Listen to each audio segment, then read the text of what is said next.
Hello everyone, and welcome back to Mindset and Growth HQ. Today, we will be talking about online store versus a business. I will be sharing 16 facts that you need to understand for both of them. 4 pros, 4 cons for online store, 4 pros, 4 cons for the business. Let's get right into it. These 16 facts that I want to share with you, this is from my own personal experience because I have done both, online store and a business. And they both can be good and not so good at the same time. It's up to you with what suits your lifestyle. So let's get right into it. So let's get into the online store first. Pros. You don't need to pay for a store. You can operate from your garage, a spare room in your house. It is very convenient in terms of location. You don't need to do all the headaches of finding a store, finding the perfect location. You can just set up in your own garage or spare room in your house and get started from there. Number 2, your overheads coverage might not be as crucial in comparison to someone that has a store outside. There are overheads that you will need to worry and make sure that you cover if you have a store outside in comparison to someone that's just operating within the garage or spare room. So that is something that you don't have to worry about. It's not as important. Number 3, this is the fun part. You can experiment. Buy big, buy small, whatever it is that you want to do, you can experiment. You don't have to make sure you get it right. You can learn, trial and error, see what's working, see what works well within your area. Start small and work your way up. Number 4, you can do it in your free time. You don't have to give up work or study. You can just do it outside of your hours, in the night, on the weekend, whenever it suits you. You can have a little bit of freedom with it. You can have fun with it in that aspect. Now, let's speak about the cons for having an online store. You have massive competition, so you need to stand out. The reality is, a lot of people are doing an online store right now. Whatever it is that you want to buy, you look online, you can find 10 people at least selling whatever it is that you're after. So you need to make sure that you are standing out from the crowd. Also, be competitive. So you need to be competitive with the pricing, and that will chew into your profits. So you need to balance between profit and being competitive with your competitors. Number 2, as I mentioned before, that you don't need a store. You can just operate out of your garage or spare room. It also can be a con. Not everyone does have a garage. Not everyone has a spare room in the house. If you have a garage, probably your garage is already full. So you need to make room, move stuff, throw stuff away, just in order for you to have a shelf. And that can be a con because it can be a little bit tight, depending on who you are living with and if you have the area for you to set up. The third con, you need to organize delivery or pickup. So that can take a little bit more extra time from you, and that's something that you need to work what best suits you or your customers, depending on what you want to sell. Number 4, and this is probably the big one that you're going to need to deal with if you come to this point when doing an online store. What if your product doesn't sell? So now you have a fair few items of whatever it is that you want to sell in your garage or in your spare room, and it didn't sell. So what do? Do you reduce how much you sell it for? So put it on sale. And I have a saying when it comes to things on sale when you go to a store: sell at least even, because you took a gamble. It didn't sell the way how you thought it would have. So now you just want to sell it for at least even, try to get some money back, better than being at a loss. So now I want to speak about 4 pros and 4 cons of having a business. So now let's talk about a business. Pros and cons. 4 good things, 4 not so good things, but it's the truth that you need to know. Number 1, having a business depends on what kind of business that you're doing. Let's just assume that you are a mobile mechanic or a cleaner, whatever it is, but just for this video, let's just say you're a mobile mechanic. Number 1, pros. You can make a really good profit. Depends on how you structure your business and depends on what service you would like to provide for people. You can make some really good profit in comparison to selling a very small, cheap item. If you decide to do a business, you can make a really good profit as long as you do everything right. Number 2, you can build relationships with people and therefore have returning customers. And that is a really good thing when it comes to business. Having new clients coming in is great, but having returning customers is even better. They actually help you get more customers, leaving you positive reviews, and that just makes your business grow even more. And that's something worth considering. Number 3, you can work with others in a very similar field. Make friends professionally. So what does that mean? So let's just say you are a mobile mechanic, or even better. Or let's just say, for the sake of the video, that you are a mobile car detailer. Now you can work together with someone. So for example, you are a mobile car detailer.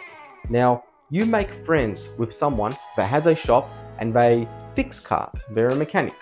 So now what does that mean, having friends professionally? So let's just say you collaborate, you have a good relationship together, you have some of that person's business cards and you give your business cards to that person.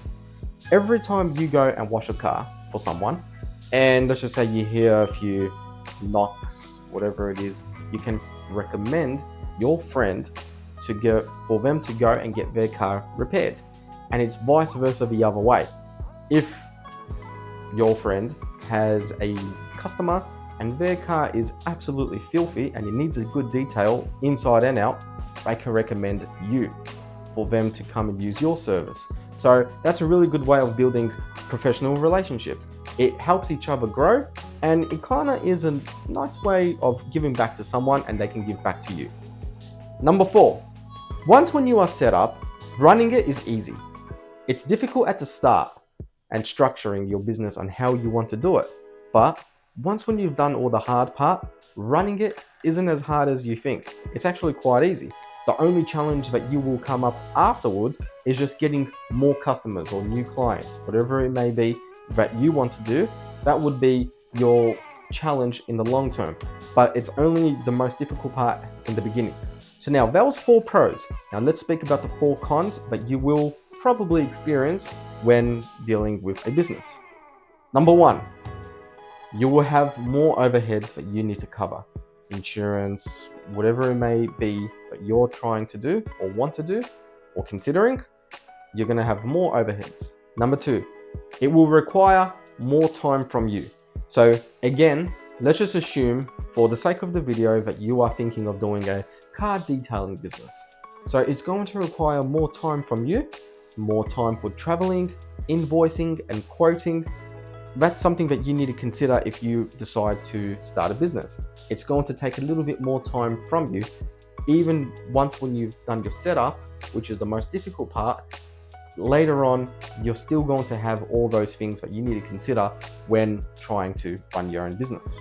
Number 3, it's probably the worst part of running a business, but I don't want to sugarcoat anything in this video, and it is the reality that you need to consider as well.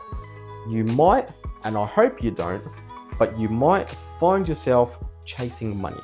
So someone calls you, can you please come wash my car? They explain what car it is and they want inside and out. They explain the service that they want from you. They agree to it. They agree to the price as well. Everything blah, blah, blah. Okay, sounds good. You go, you do the service, you give them the invoice, you give them 7 days to pay. 2 weeks later, they still haven't paid.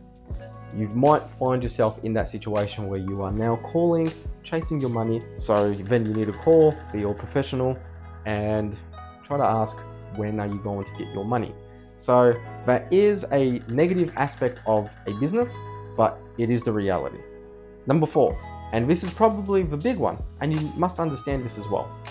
If you decide to do a business in your spare time, so I'm just going to assume that you are currently working full time or you're studying, and you decide to do a business in your spare time, in your free time, on the weekends, or maybe outside of your work hours. After a while, if you don't decide to make your side hustle a full-time job, after a while, it can become tiring. It can cause burnout. So it's something that you need to consider as well. At the start, it's probably okay. You can probably do it on the weekends, after work or after studies, and it's all fine. But after a while, how long can you work 6 days, 7 days a week? How long can you work from sunrise to well and truly before bed? And it can happen.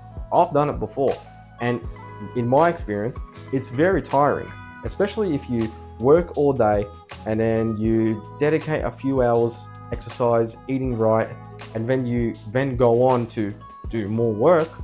It can be quite tiring, and after a while, if you don't make it your full-time job, you will lead to burnout. So that is something that's very important, and you need to consider this. So it's either you just do it as a very small little thing to earn extra income, or you work heavily and steadily and keep growing until it becomes a full-time job. That's something that you need to consider. So that was 16 facts that I wanted to share with you. Very important. 4 pros, 4 cons for both online and a business that I think that you should consider depending on which way you would like to go. I can only do so much speaking in one video when it comes to online and business. So in the upcoming week, I will be making a separate video for online and another separate video for business. I have done both, and there was a period of time where I was doing both at the same time. But I don't recommend starting both at the same time. Do one and then do the other. It all depends on you. So I will break down online store and a business in 2 separate videos, especially because both topics are quite detailed with information. When those videos are ready, the online store, I'll have the link for it somewhere here. And when the business video is ready, I'll have that video link somewhere over here. Please do subscribe so that you don't miss it. If you found this video helpful, please hit that like button and make sure you subscribe, because if you enjoyed this video, then I really would like for you to watch the online store when it's ready, the video for the online store when it's ready, and the video for the business when that video is ready. It will also be over here. Thank you for watching. I'll see you in the next video. Take care.